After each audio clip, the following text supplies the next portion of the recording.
20th century की सबसे रहस्यमयी और अद्भुत खोज, एक ऐसी खोज जो पूरी दुनिया को चौंकाने वाली थी। साल 1983 में कई सी डाइवर्स को पानी के अंदर कुछ ऐसा मिला जो आज तक सिर्फ किताबों या फिर भगवत गीता में पढ़ा गया हो। ऐसी दुनिया जिसमें एक वेल प्लान सिटी, कई ऊंची दीवारें, बड़े महल, रास्ते, बड़ी बड़ी मूर्तियां हो। एक नगरी जो टेक्नोलॉजिकली एडवांस्ड और कई साल पुरानी हो। ये नगरी है श्री कृष्ण की नगरी, द्वारका नगरी। साल 1983 तक पूरी दुनिया ये मानती रही कि श्री कृष्ण के धाम द्वारका नगरी ये सब कुछ मिथ्स है जो सिर्फ किताबों के पन्नों में इंसानों के द्वारा लिखा गया है। पर 1983 में अरेबियन सी में कुछ डाइवर्स को द्वारका नगरी के कुछ अवशेष मिले। यहाँ के स्टोन्स के ऊपर जब कार्बन डेटिंग की गई तो पता पड़ता है कि ये कुछ 9000 साल पुराने हैं, जो कि महाभारत युद्ध के टाइम के काफ़ी करीब है। पर सवाल ये है कि श्री कृष्ण की नगरी, मायावी द्वारका नगरी, पानी में डूबी कैसे? कैसे विनाश हुआ इस श्री कृष्ण के यदुवंश का?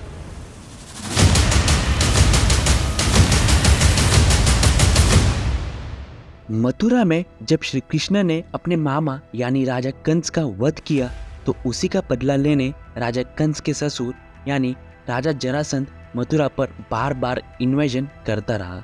इन्हीं इन्वेजन्स के कारण श्री कृष्ण ने भगवान विश्वकर्मा और समुद्र देव की मदद से द्वारका का निर्माण किया और मथुरा छोड़ अपने समस्त यादव वंश के परिवार के साथ जरासंध को हराकर द्वारका चल बसे।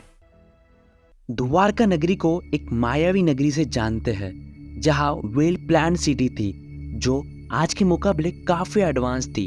वेद पुराणों से ये पता चलता है कि द्वारका करीब 12 योजन के एरिया में बसी हुई थी, जो कि 1983 के द्वारका एक्सकेवेशन में भी रिसर्च किया गया था।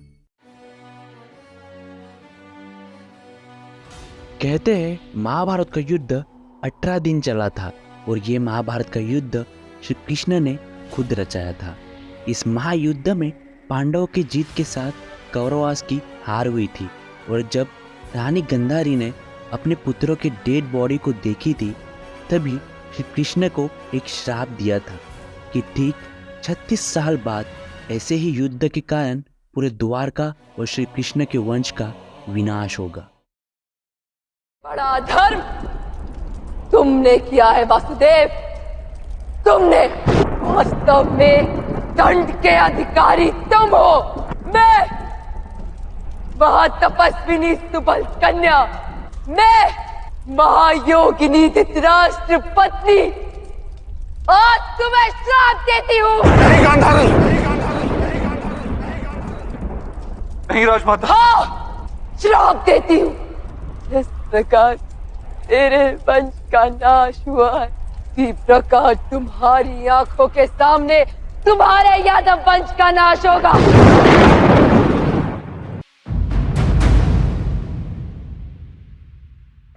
श्री कृष्ण के पुत्र सांबा ने एक बार अपना रूप बदलकर एक गर्भवती स्त्री का रूप धारण किया था और कुछ साधुओं को अपने बच्चे के बारे में पूछने लगे। साधु अपना मजाक होता हुआ देख के उसी वक्त सांबा को कुछ श्राप दिया था कि सांबा एक लोहे की मुसल को जन्म देगा जो श्री कृष्ण और यादव वंश के विनाश का कारण बनेगा। सांबा के कपड़ों में लोहे के मुसल को देखते ही यादव वंश के लोगों ने उस मुसल के टुकड़े करके समुद्र में फेंक दिया था, पर एक मछली ने उसे निगल लिया।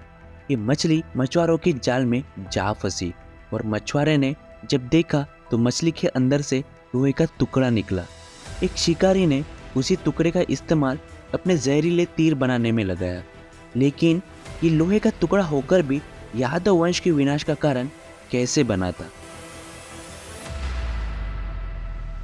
नॉर्मल लाइफ में जैसे सुख दुख की साइकिल और जीवन मृत्यु की साइकिल सभी के साथ होती है, उसी बंधन में बंधे थे खुद श्री कृष्ण। समय बीतता गया और आखिरकार वो दिन आया जब द्वारका नगरी में लोग नशे से धूत हो चुके थे और अपने अपनों से लड़ने लगे। उसी समय श्री कृष्ण एक पीपल के पेड़ के पास आराम कर रहे थे और जारा नाम के एक शिकारी ने श्री कृष्ण को हिरन समझकर तीर चलाया। ये वही तीर था जो लोहे के मुसल के टुकड़ों से बनाया गया था। और इसी प्रकार श्री कृष्ण भी इस पृथ्वी लोक को छोड़कर अपने धाम लौट गए। जब ये बात पांडवों को पता चली तभी अर्जुन श्री कृष्ण को दिए वादे के मुताबिक द्वारका पहुंचे और सभी यदुवंशियों को बाहर निकाला। और देखते ही देखते पूरी मायावी द्वारका नगरी समुद्र में समा गई, जिसके अवशेष आज भी अरबी समुद्र के नीचे पता पड़ते हैं। इस दुनिया में ऐसे ही कुछ मिस्टीरियस कहानियां छुपी हुई है। Thank you for watching us till the end of the video. ऐसे ही मिस्टीरियस और हिस्टोरिकल वीडियोस के लिए ग्लोब टॉक इनसाइट्स को सब्सक्राइब करना ना भूलें।